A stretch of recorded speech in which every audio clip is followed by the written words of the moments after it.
1955, Nouvelle-Papouasie. Vincent Zigra, un jeune médecin estonien, aborde les côtes de Papouasie afin de mener une mission de surveillance sanitaire. Ce qu'il ne savait pas, c'est que son voyage allait bouleverser le monde scientifique et mettre en lumière la maladie la plus terrifiante du XXe siècle, la maladie à prions. En arrivant sur place, il tombe sur une tribu vivant encore à l'âge de pierre. Cette population se nomme les Forêts. Celle-ci est estimée à environ 36 000 personnes. Les Forêts discutent avec Zigra et lui expliquent qu'ils sont victimes d'une maladie terrifiante qu'ils appellent kourou. Le kourou est mortel dans 100% des cas. Il paralyse d'abord les membres, mène à des tremblements et finit par plonger la victime dans un coma profond, dont elle ne ressortira jamais. Zigra se sent impuissant.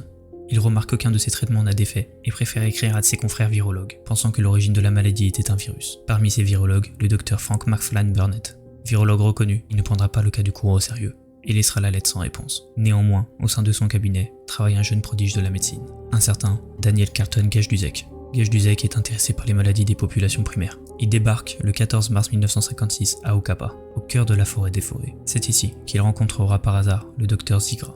Il ne le sait pas encore, mais cette rencontre changera à jamais son destin et le mènera à l'obtention du prix Nobel de médecine en 1976. Gajdušek et Zigra entament leur recherche sur ce nouveau virus, mais au fur et à mesure de leurs avancées, ils se rendent compte que l'hypothèse du virus ne colle pas. Ils décident de faire des prélèvements du cerveau d'une de ces malades et de l'observer au microscope. C'est alors qu'ils découvrent l'ampleur du désastre. Le cerveau de la patiente est comme qui dirait troué. Il ressemble littéralement à une éponge. On parlera même de spongiose. Gajdušek est bouche bée par ces résultats. Les prélèvements seront négatifs sur la présence de bactéries ou de virus, rendant la maladie du kourou toujours plus énigmatique. Avant de partir, il publiera ses résultats dans la presse, où il notera que la transmission de la maladie se fait sûrement par la tradition cannibale des Forêts. Lors de la mort d'un proche, les Forêts le mangent pour l'honorer. L'histoire donnera raison à Gajdušek. Le kourou se transmettait bien par l'ingestion des défunts. L'article de Gajdušek passa globalement inaperçu au sein de la communauté scientifique, excepté pour William Adlow. William est un vétérinaire britannique, et il remarque que les symptômes décrits par Gajdušek ressemblent étrangement à la scrapie. Cette maladie a été décrite pour la première fois en 1732. Une fois le mouton infecté, celui-ci va sombrer peu à peu dans la folie, une paralysie croissante, à trembler, et enfin mourir paralysé. Adlow remarque que le cerveau des moutons infectés est aussi spongieux. C'en est trop pour Adlow. Il ne peut pas garder cette information pour lui, et décide de publier dans le journal The Lancet. Gajdušek réalise en lisant l'article l'ampleur de sa découverte. Il investit encore plus dans ses recherches et montre que le kourou est transmissible d'une espèce à l'autre. Il fait le lien avec une maladie encore peu connue à l'époque, la maladie de Creutzfeldt-Jakob. Il comprend alors que le kourou, la scrapie et la maladie de Creutzfeldt-Jakob ne font en fait qu'un. Cette découverte lui sera récompensée par le prix Nobel de médecine en 1976. Néanmoins, même si la recherche a bien avancé, Gajdušek ne comprend toujours pas comment cette maladie fonctionne. La communauté scientifique ainsi que Gajdušek pensent que l'infection est due à un virus beaucoup trop petit pour être observé. Mais ils avaient tort.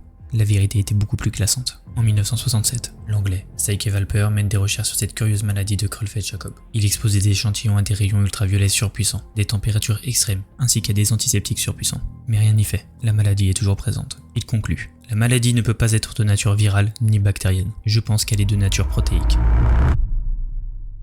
Cette conclusion retentit dans le monde scientifique. Comment une maladie peut être due à un agent protéique? Pendant que le monde scientifique acquiesce, contredit et débat sur cette conclusion, un visionnaire qui n'hésite pas à remettre en question les fondements de la biologie sort du lot, Stanley Ben Prusiner. Stanley réussit à trouver la protéine responsable de ce désastre, qu'il nommera PRP. Il ne s'arrête pas là. Il trouve aussi le gène responsable de la production de cette protéine, qui se situe sur le chromosome 20 de l'homme. Mais une question le taraude. Pourquoi cette protéine s'accumule-t-elle autant dans le cerveau de ses patients, au point de trouer celui-ci? Surtout que Stanley le sait, cette protéine est normalement vitale pour l'organisme.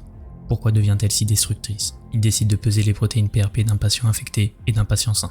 Et il comprend enfin que la protéine du patient infecté est beaucoup plus légère, car celle-ci perd une liaison avec un sucre. Cette perte du sucre est dévastatrice, car la protéine PRP change totalement de conformation et devient indestructible pour l'organisme. Mais Prusiner ne comprend toujours pas comment la protéine fait pour se multiplier. Il dit: ce ne sont pas des cellules, elles ne peuvent pas se diviser. C'est quelques années plus tard que Prusiner a compris. La protéine mal repliée est capable de déformer les protéines PRP bien repliées, ce qui fait qu'une seule protéine mal repliée mènera à la transformation de toutes les bonnes protéines en mauvaises, et ainsi à la destruction totale du cerveau. Cette conclusion a abasourdi toute la communauté scientifique. Les fondements même de la biologie sont renversés, et la définition même du vivant est à refaire.